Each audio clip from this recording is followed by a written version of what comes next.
Hey, welcome in. Well, just when you think that Justin Trudeau can't become any more cringe, he goes ahead and proves you wrong. Here's the headline.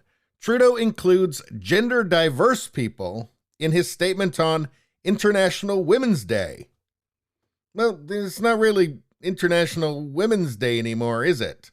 Quote, we have a role to play in breaking down barriers and ensuring that all women, girls, and gender diverse people have every opportunity to succeed in life. So does this mean that trans men are now part of International Women's Day? I thought they were trying to get away from that. I think they're going to have to rename International Women's Day. They can call it, I guess they can rename it International Everybody But Guys Who This World Doesn't Make Any Sense To Anymore Day. I think at this point, Trudeau, he's just saying things, right? He's just saying things that kind of feel like they're progressive or something. It doesn't really matter if they make any sense. So aside from the fact that this is totally incoherent, saying that gender diverse people are apparently women as well, because if you're going to say that they should be celebrated on International Women's Day, well, you're saying that they're not gender diverse. It doesn't make any sense, but it is Trudeau. And this is what happens when you elect a leader whose qualifications are a drama teacher and part-time ski instructor. Just saying. And for my part, I don't care how people identify. That just feels like freedom to me. And also, I just don't think it's any of my business. But the political and the social discourse has to be grounded in reality. It has to be coherent. Because if it's not, we're not going to be able to make rational decisions. And when a society stops making rational decisions, everybody suffers. Men, women, gender diverse, everybody. But anyway, quote, we all have a role to play in breaking down barriers and ensuring that all women, girls, and gender diverse people have every opportunity to succeed in life. So let's leave aside the gender diverse part on International Women's Day, because he literally just sprang that on us. But let's talk about women and girls and the role that we all have in breaking down barriers and ensuring that they succeed. Because I kind of feel like we're already doing that.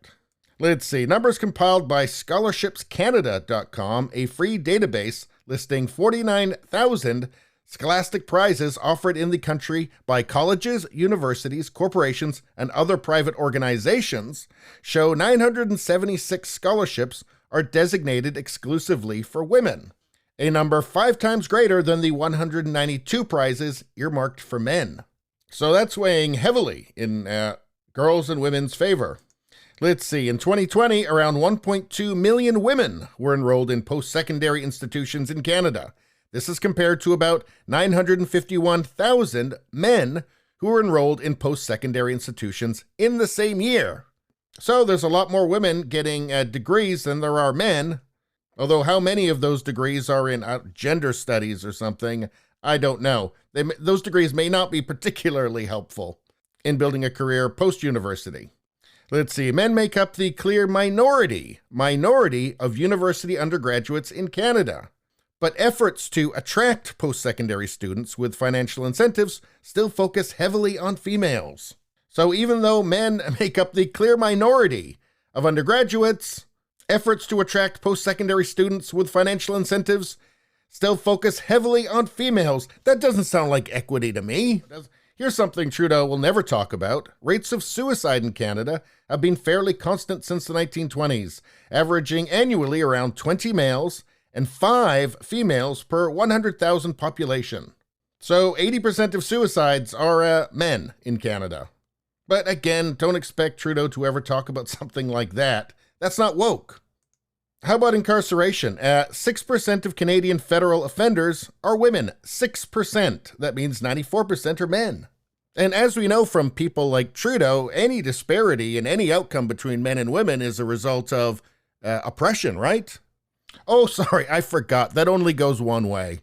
You just have to ignore this.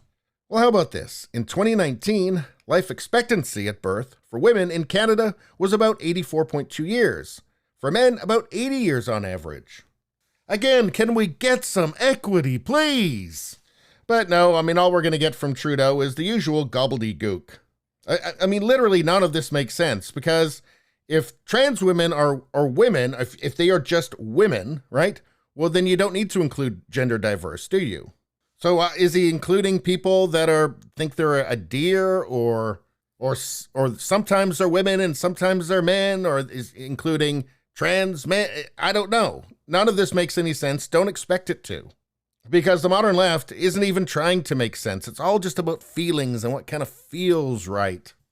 Anyway, let's see. Prime Minister Justin Trudeau included gender diverse people in his Tuesday statement on International Women's Day, saying that they play an invaluable role in building a fairer and more inclusive future with equal opportunity for everyone here in Canada and around the world. What about Afghanistan? Is it working there? Quote, today on International Women's Day, we celebrate the achievements of women and girls that have helped shape the world we know today. Wait a second, you forgot to mention otherkin. But anyway, the virtue signaling continues. Since the beginning of the pandemic, women and girls have been disproportionately bearing the impacts of COVID-19. Here we go. More men die, women most affected. Would you expect anything less from Trudeau? So much of what Trudeau says is just embarrassing. Trudeau had previously used terms like she-cession. God, he's gross.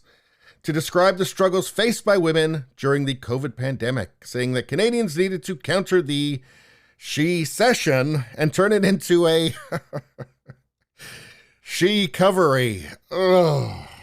Why does anybody buy this? Why would anybody vote for this cretin? Fact is, the Conservatives don't talk about it in their lengthy platform. Yeah, maybe because they don't want people to laugh at them. But that said, I mean, the way that Trudeau's driving the country into a ditch, nobody's going to be laughing before long. Anyway, that's all I got to say about that. Please subscribe, like, and share. That really helps me out. If you just like to listen, there's the podcast Radio Baloney. It's on pretty much every platform. If you look for it, you will find it. Thank you very much. I'll see you next time.